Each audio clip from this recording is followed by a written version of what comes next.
Tonton Donald et ses neveux Riri, Fifi et Loulou font un petit peu la pluie et le beau temps sur les marchés financiers. Donc c'est une semaine qui a été riche en émotions, riche en informations et riche en rebondissements telle une série Netflix.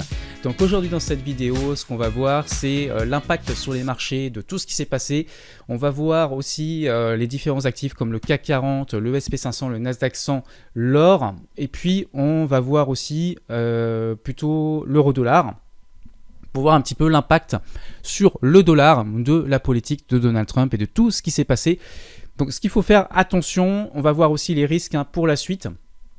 C'est que forcément les droits de douane impliqués à la Chine et réciproquement peuvent impacter vraiment l'économie mondiale et provoquer les États-Unis en récession, et donc avoir par la suite une espèce de dead cat bounce, en tout cas comme ce qui s'est passé en 2008, je vais vous le montrer sur les graphiques après, avoir d'abord un rebond et puis après repartir directement en marché baissier. Pour l'instant on est juste dans un crash qui aurait atteint son point bas. Par contre le crash par la suite dans les mois à venir peut très bien provoquer ensuite un marché baissier. Il y a aussi bien sûr le scénario au contraire positif, c'est que cette guerre commerciale finisse par s'arrêter. Donald Trump est capable de s'arrêter du jour au lendemain lorsqu'il voit que ça sent pas bon. On va en parler tout à l'heure avec les graphiques, et notamment sur les bons du trésor américain et sur la dette américaine qu'il aimerait bien refinancer à bas coût. Mais pour l'instant, c'est l'effet contraire qui s'est passé. Donc c'est aussi peut-être pour ça qu'il y a eu un revirement. Mais en tout cas, ce qu'il faut savoir, c'est que cette guerre avec la Chine commerciale n'est pas bonne pour l'économie mondiale. Donc ça, c'est une certitude. Et on va voir d'ailleurs quelques petites données économiques, juste pour agrémenter cette émission du jour. Donc on va voir ça dans cette vidéo. Ce que je voulais également vous dire, c'est que Donald Trump et ses neveux font un petit peu la pluie et le beau temps. Donc forcément, on ne peut pas anticiper vraiment ce qui va se passer. Donc là, je pense que plus que jamais, c'est les graphiques qui nous disent ce qui se passe. On peut faire abstraction du bruit de marché. Si on devait être sur une île déserte et qu'on avait 5 minutes de connexion Internet par jour pour prendre nos décisions sur nos investissements, on va vraiment faire juste l'analyse technique. Je sais qu'en général, on préfère dire c'est un petit peu moderne et dans la mode de dire que c'est l'analyse fondamentale le plus important. Mais aujourd'hui, l'analyse graphique nous aurait permis d'anticiper entre guillemets la grosse baisse et aussi le gros rebond qu'on a eu cette semaine, puisqu'on a eu une séance à plus 10% sur les indices américains. Donc vous allez voir que tous les niveaux que je vous ai tracés il y a plusieurs mois, ils ont entre guillemets anticipé ce qui s'est passé. Donc c'est toujours plus facile à dire après, mais ça on en parle depuis longtemps. Et les objectifs ont été atteints à chaque fois. Voilà, donc on va voir ça dans cette vidéo. Gardons nos stratégies, notre plan de trade, c'est ça qui nous sauve. Moi, je sais que par exemple sur les cryptos, dans l'académie Crypto Surfer, on a décidé de commencer à faire du DCA. Et ce qui est bien avec le DCA, c'est que peu importe ce qui se passe, si les marchés remontent, ce qui est le cas depuis cette semaine, ils sont en train de remonter. Si on remonte vers la résistance, on aura pris un énorme gain, on aura fait une grosse renta sur les cryptos, donc c'est génial, mais sur une plus petite position. Par contre, si les marchés s'effondrent, on va pouvoir accumuler encore en mode DCA beaucoup plus bas. Donc on a défini en fait des paliers pour chaque investissement, on sait exactement quelle somme, quel capital on va mettre sur chaque palier, si vraiment on a une grosse chute des crypto-monnaies, sur le Bitcoin notamment. Et donc ça, on respecte notre plan de trade. Si on n'arrive pas sur ces paliers, on n'achète pas. Si on remonte, tant mieux, on encaissera nos gains pris sur la petite partie des CA qu'on a commencé à faire, à construire. Donc dans tous les cas, on sera gagnant. Mais ce que je veux dire par là, crypto, action, ce que vous voulez, respectez votre plan de trade, respectez votre stratégie, laissez pas les émotions venir vous parasiter. Respirez un bon coup, laissez respirer les marchés. Moi je sais que j'ai un élève qui suit au jour le jour un portefeuille long terme, c'est-à-dire que c'est un portefeuille que tu es censé même limite regarder dans 10 ans, même pas tous les ans, mais dans 10 ans. Et en fait, il suit ce portefeuille tous les jours. Et du coup, normalement, sa routine, elle devrait être une fois par an. À la limite, s'il regarde une fois par mois, ça serait compréhensible parce que les drawdowns de la stratégie, on les voit qu'une fois par mois en principe. Mais en regardant tous les jours, forcément, tu vas ressentir la volatilité, parce que tous les jours, tu peux avoir beaucoup plus de volatilité que si tu regardes qu'une fois par mois. Et si tu regardes une fois par mois, tu peux voir plus de volatilité que si tu regardes qu'une fois par an. Voilà, donc respectez votre stratégie, on voit tout ça dans cette émission, let's go. Alors juste quelques graphiques comme ça pour agrémenter cette émission du jour. Donc là on remonte un petit peu dans le temps et on remonte ici en 2019. Donc on voit les échanges de biens entre les États-Unis et la Chine. Il faut savoir qu'à l'époque il y avait déjà des droits de douane. La seule chose que je voulais vous montrer ici, ce qui est intéressant, c'est de voir que forcément tout ce qui est exportation et davantage, c'est la Chine qui exporte davantage vers les États-Unis. L'autre chose, c'est que les exportations ont tendance à chuter forcément drastiquement dès qu'il y a des tarifs de douane. Donc ça, c'est également logique. Mais on voit ici, regardez, ici la courbe en rouge en pointillé. Ça correspond en fait aux exportations de la Chine des produits sanctionnés vers les États-Unis. Donc on voit que c'est toujours en chute libre. Ici même sur la fin, ici on voit bien vers avril 2019, c'est bien en chute libre. Par contre, les exportations des États-Unis, toujours des produits sanctionnés de droits de douane, eux, ils ont chuté énormément, mais à un moment donné, ils commencent quand même à repartir beaucoup plus fort et beaucoup plus vite que la Chine. Donc en fait, ce qu'on peut dire juste avec ça, la seule chose, c'est que potentiellement la Chine, ils sont vraiment très durs sur ce plan-là, et pour eux, c'est fin du commerce, quoi, tout simplement, et c'est ce qu'ils ont dit d'ailleurs. C'est pour ça qu'ils veulent pas augmenter encore plus les droits de douane, même si Donald Trump s'amusait à dire ah bah ok, moi je augmente encore, parce qu'ils estiment que de toute façon le commerce est déjà mort sur les niveaux actuels et qu'il n'y a plus d'intérêt de faire de l'escalade là-dessus, ça n'a aucun sens. Donc on va pouvoir descendre un petit peu. Ici, on voit qu'en 2021, par contre, c'était des nouvelles perspectives positives. Et c'est pour ça d'ailleurs qu'on a eu un très bon marché en 2021 avec des prévisions de croissance du PIB qui avaient été très élevées, surtout en comparaison par rapport à ce qui était en 2018 notamment. Mais voilà, donc ça c'est ce qui était prévu à l'époque, et on voit que la Chine, forcément c'est la zone économique où il y avait plus de croissance, les États-Unis ensuite, la France ensuite, le monde, etc. Au niveau des prévisions, bien entendu. Donc ça c'est par rapport au PIB de 2021 par rapport à 2019, pour préciser. Alors, on va juste descendre encore un tout petit peu. Ce que je voulais juste revenir ici, c'était sur les perspectives économiques mondiales d'ici 2025. Donc ça c'était aussi des prévisions qui étaient faites de croissance annuelle du PIB. Et puis ce qu'on peut constater, c'est que déjà, ça date de octobre 2024, c'est qu'on s'attendait, les prévisions étaient plutôt négatives, on s'attendait à un ralentissement, voire à une décroissance, à part peut-être en Europe et au Japon. Ici on voit un plus 0,8, mais bon c'est extrêmement faible quoi. Donc voilà, donc on sentait déjà le déclin sur la fin d'année 2024, et je pense que c'est pour ça que Warren Buffett, aussi notamment avec des marchés surévalués, a commencé à retirer ses billes des actions. C'est pour ça qu'il y a eu des prévisions d'un grand gestionnaire de fonds qui s'attendait à une grosse correction sur les marchés début d'année 2025, c'est ce qu'on a eu exactement. Donc voilà, en s'appuyant sur les données économiques, sur les perspectives de croissance, sur plein d'indicateurs différents, on pouvait se dire ouais, on est sur un top de marché, ça sent pas bon niveau prévision, peut-être que ça serait bien de commencer à retirer quelques billes pour faire des petites plus-values. Bon, on va revenir maintenant au tarif de droits de douane sur le présent, donc ça c'était pour revenir un petit peu dans le passé en arrière. Et revenons maintenant dans le présent pour voir un petit peu l'impact des tarifs douaniers sino-américains sur l'économie mondiale en 2025. Alors, on va aller voir ça ici avec les échanges bilatéraux en chute libre. Donc selon l'OMC, l'Organisation mondiale du commerce, les échanges de biens entre les États-Unis et la Chine pourraient diminuer jusqu'à 80%. Donc ouais, on pourrait même dire 100% honnêtement. Voilà, 80% c'est énormissime. C'est pour ça que ce qui se passe, ça pourrait être un séisme. Si ça continue comme ça, franchement, on va aller sur une récession, une crise économique. Ça va forcément impacter les marchés dans le futur de nouveau. Cette réduction drastique est attribuable à l'escalade des droits de douane, donc ça vous le savez.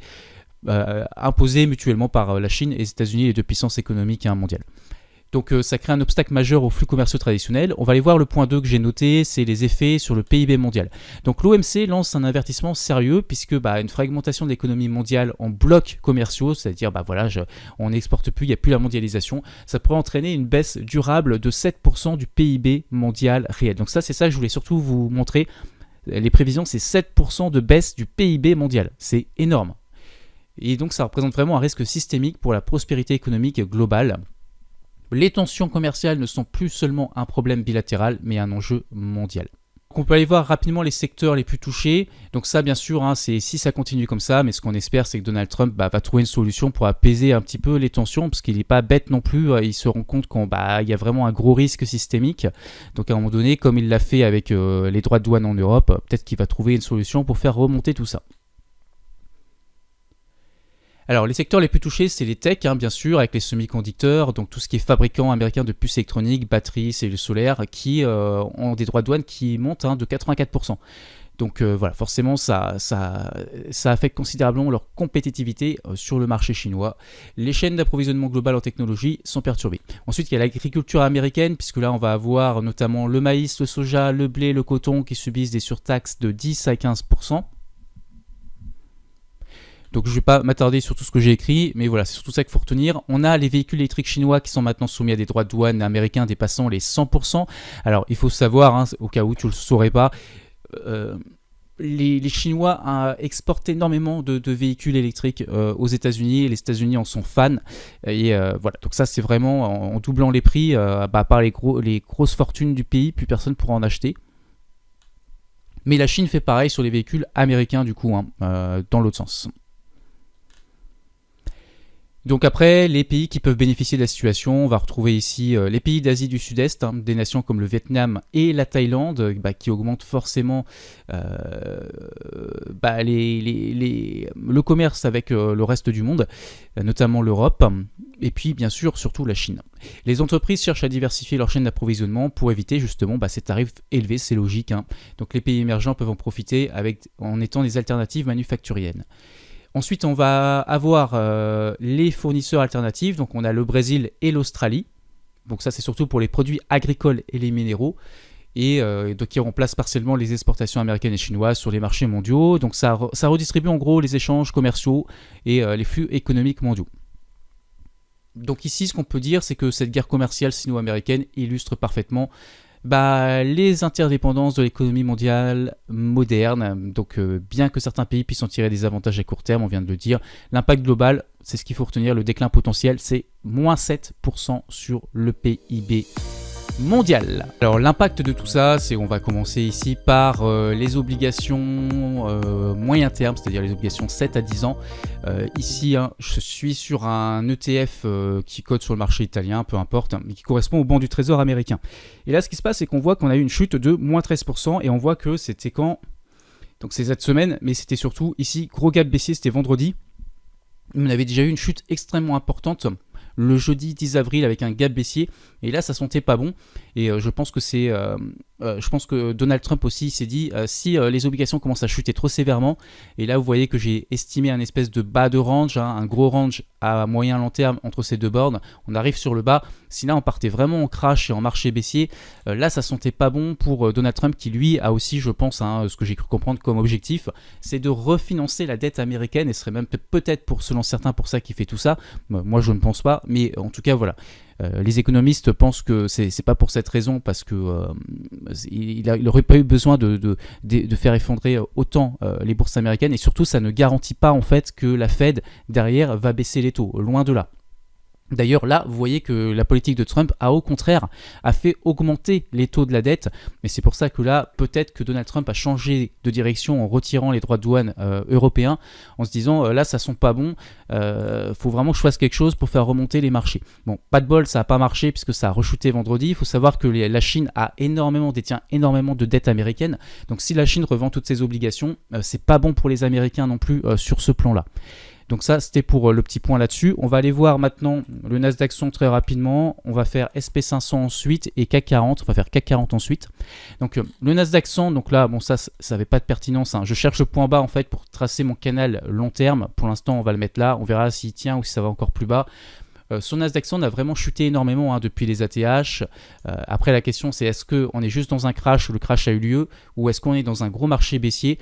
Donc là on a une baisse de moins 24%, mais attention, le scénario aussi qui peut très bien se faire, c'est rebond technique, ce qu'on vient d'avoir ici, et puis derrière construction d'un bear market et boom.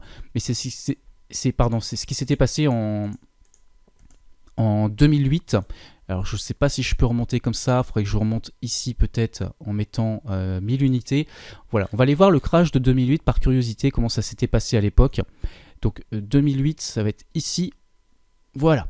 Regardez, le crash 2008, ça avait commencé déjà par une grosse correction ici en fin d'année 2007 jusqu'en 2008. Donc là, on va aller voir combien on avait baissé sur le Nasdaq 100 par curiosité et comparé avec la période actuelle. Là, on avait baissé de moins 25%. Vous vous rendez compte, c'était exactement la même baisse qu'on vient d'avoir. C'est exactement la même baisse. Et puis effectivement, moins 25%, comme on a eu aujourd'hui, enfin cette semaine, rebond technique, on a repris même 20%. Alors là, vous vous dites, quand on reprend 20% après une telle purge, etc., il y a dû avoir une bonne nouvelle, et on vous dit que les marchés sont rassurés, et là, vous reprenez confiance, vous dites c'est reparti, quoi, ça y est, le crash est fini. Et en fait, non, derrière, boum, on se prend un moins 46%. Donc c'est pour ça, attention, juste, je ne dis pas que c'est ce qui va arriver, j'en sais rien, personne ne le sait, encore une fois, on ne prédit pas l'avenir, mais attention au fameux, ce qu'on appelle le dit cat bounce, le fameux rebond. On peut consolider même plusieurs mois et partir ensuite en gros marché baissier s'il y a une récession. Et ça, personne ne prédit, c'est la macro. C'est tout simplement la macro. Si la guerre économique continue comme ça dans le temps et s'installe, si en plus la politique de Donald Trump engendre de l'inflation économique pour les Américains qui vont avoir tous leurs produits qui vont coûter plus cher, mais du coup aussi sur les taux directeurs, Tout ça, ça va mettre très à mal l'économie mondiale et puis aussi, surtout, l'économie américaine. Donc il faut faire attention, on n'y est pas du tout pour l'instant. Là, ce qu'on voit, c'est qu'on a vraiment un gros excès de volatilité. On peut être dans un flash crash aussi, tout simplement type Covid-19. C'était où le Covid? Je suis en train de chercher. C'était en 2020, c'était là. Ouais, ça devait être là. Ah non, ça c'est la crise de 2022, c'était ici, le Covid. Donc ça peut être aussi le même genre de scénario qu'on a eu ici, flash crash.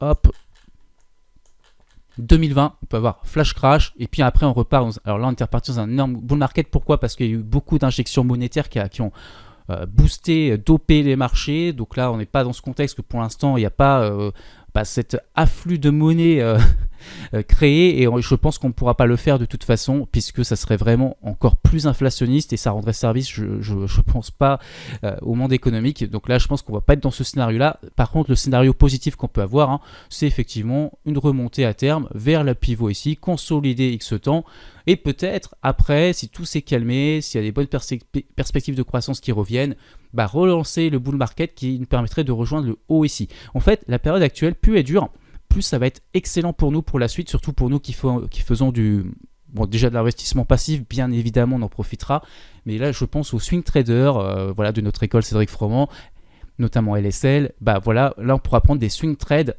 qui seront comme on a eu en fait durant tout le marché haussier qu'on a eu ici depuis la cassure de cette pattern, durant tout ce marché haussier là surtout, où on a fait une grosse perf en swing trading. Là actuellement nos screeners sont vides, donc on n'a pas de risque, au moins on prend pas de position, on risque pas de se faire piéger et du coup de se prendre un marché baissier, d'avoir plein de positions perdantes, on risque rien du tout, on est cash, et ça c'est excellent. Et du coup, si on repart dans un bull market, là on va avoir nos screeners qui vont se remplir d'opportunités, on va pouvoir les sélectionner et on va pouvoir profiter de ce bull market avec vous. Donc ça serait peut-être plutôt vers la fin d'année 2025 si ça arrive. D'ailleurs, on a souvent mois de décembre, effet janvier, on l'a pas eu vraiment cette année du coup. Mais on l'aurait peut-être, l'année 2024, on l'a pas vraiment eu, je crois, de mémoire. Mais on pourrait l'avoir, par contre, on pourrait l'avoir du coup pour 2025. Et ça pourrait relancer le bull market. Donc ça, c'est les prévisions, en analyse technique, mais on n'en sait rien. Donc là, c'est vraiment gros sentiment de marché aujourd'hui. On va aller voir juste le PX1GR très rapidement, juste pour voir ce que ça donne. PX1GR a cassé ce support qui n'était pas très fiable de toute façon, il n'était pas super bien tracé. Mais il a quand même cassé ce support oblique. Mais si on le réintègre la semaine prochaine, on l'a réintégré déjà, pardon, on l'a même pas cassé en fait, excusez-moi. Donc le support sur le CAC 40 n'est pas cassé, mais moi ce que je vois surtout, ici c'est un gros range. Regardez, on avait atteint un top de marché ici, donc pas étonnant qu'on ait la correction aussi. Donc j'avais donné ici des signaux à l'époque, on ne savait pas ce qui allait se passer. On était là, je vous disais là, potentiellement double bottom, c'est ce qui s'est passé parce qu'on était proche de ce creux ici, puis surtout du support en bas. On a eu le double bottom, on a même cassé ce premier pivot que j'avais tracé à l'époque. Je vais l'enlever pour remonter carrément vers la résistance. On a pu en profiter avec ce beau rebond. J'avais fait une vidéo sur Total Energy, si vous vous souvenez. Et puis derrière, boum, hop, là, avec ce qui se passe avec Trump, grosse correction, on est revenu sur le bas du canal. Pour l'instant, il tient. Donc à voir combien de temps ça tient. Mais là, du coup, là, on a du potentiel pour revenir vers la résistance sur le CAC 40. Et enfin, la petite vue globale sur le SP500. Donc on a ce grand canal aussi à long terme, donc ça n'a pas changé. Là, je suis pas sur mon propre Price Time où j'avais fait le tracé avec un rond, mais de toute façon, il est toujours là aussi, je l'ai mis là. Donc on le voit, mais voilà, j'avais plus ou moins prédit cette correction comme Warren Buffett parce que son indicateur nous indiquait que les marchés étaient surévalués. En analyse technique, on voyait qu'on était proche de la grosse résistance ici. Donc sur mon Pro Item de trading, je crois que le pivot il est même un tout petit peu plus bas que là, mais bon bref, peu importe. J'avais tracé ça il y a longtemps aussi, point haut, vous voyez qu'on l'a frôlé, donc pas étonnant qu'on ait eu un prétexte pour chuter. Et là on est arrivé sur ce gros support, et la même chose, pas étonnant qu'on ait eu un prétexte pour rebondir, et que parce que Donald Trump à un moment donné, il sait que si ça continue de chuter encore plus que ce qu'on a eu, plus que moins 20% à peu près là, ça sent quand même très mauvais, ça pourrait entraîner un marché baissier, un crash des bourses mondiales, crash qui dure, un gros marché baissier je veux dire. Mais pour l'instant, ce support il est extrêmement important. Si vous voulez retenir quelque chose de cette vidéo, ce support est extrêmement important. Si on finit par le péter par le bas, c'est vraiment pas bon signe. Par contre, voilà, j'avais dit que c'est une zone d'achat pour reprendre des positions à long terme. C'est ce que j'ai fait sur mon propre fonds.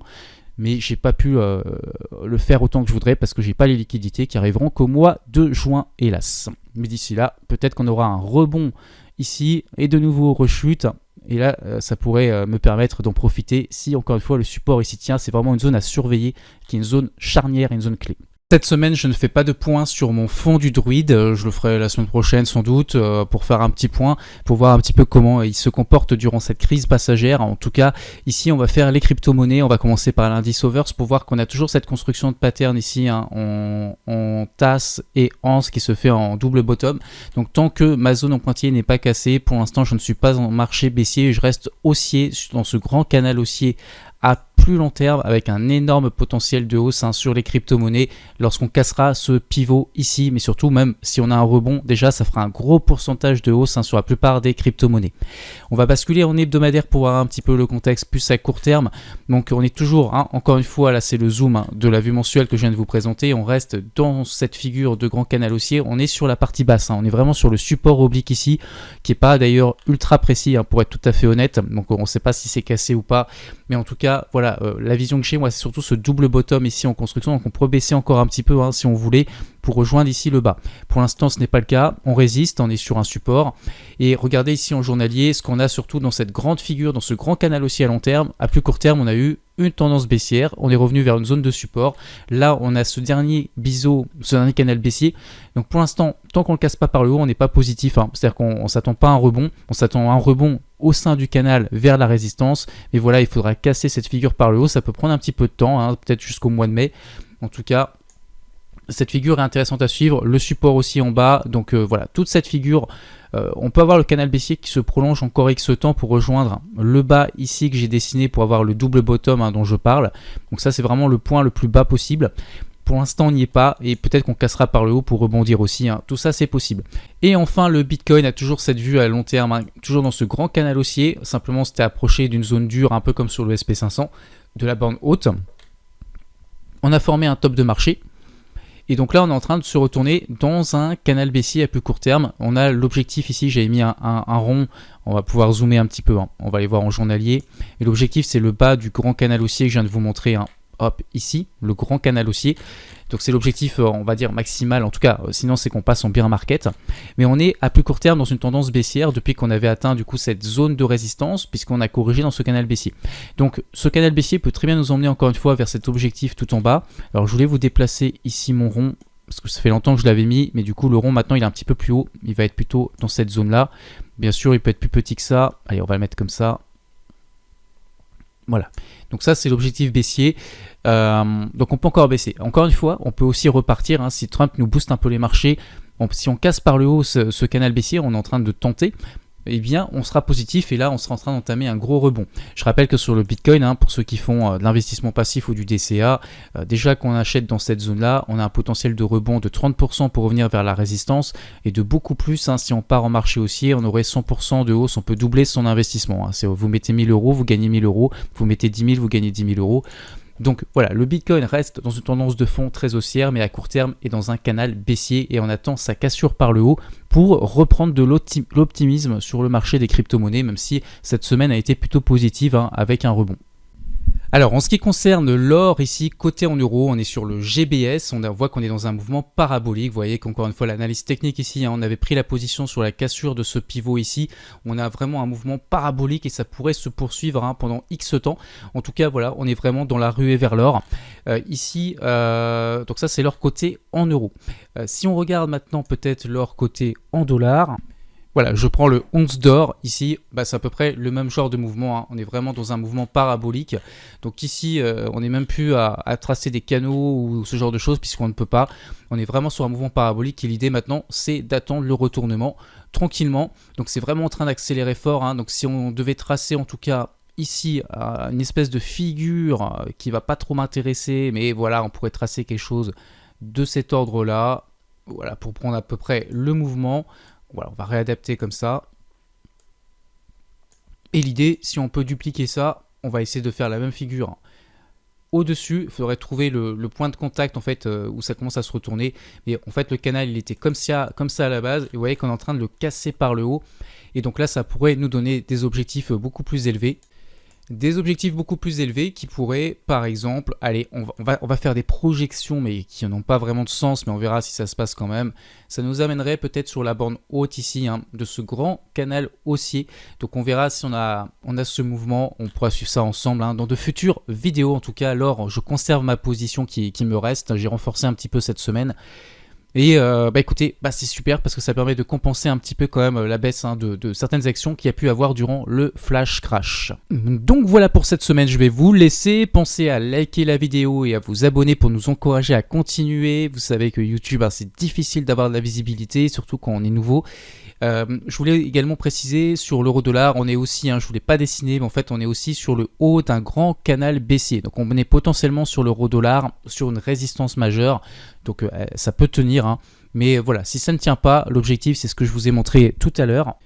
Voilà, donc là je vous ai pas tracé le canal baissier dont je vous parle, il faudrait remonter en fait sur du mensuel et reprendre des résistances historiques pour le tracer. Donc pour l'instant je l'ai pas fait, moi j'ai plutôt cette vue là pour être plus large, mais effectivement là on peut très bien se retourner parce qu'on est sur une résistance oblique. Mais disons que mon objectif en tout cas si ça se poursuivait, ça dépend encore une fois de la macro, et bien ça reste le haut de cette figure ici.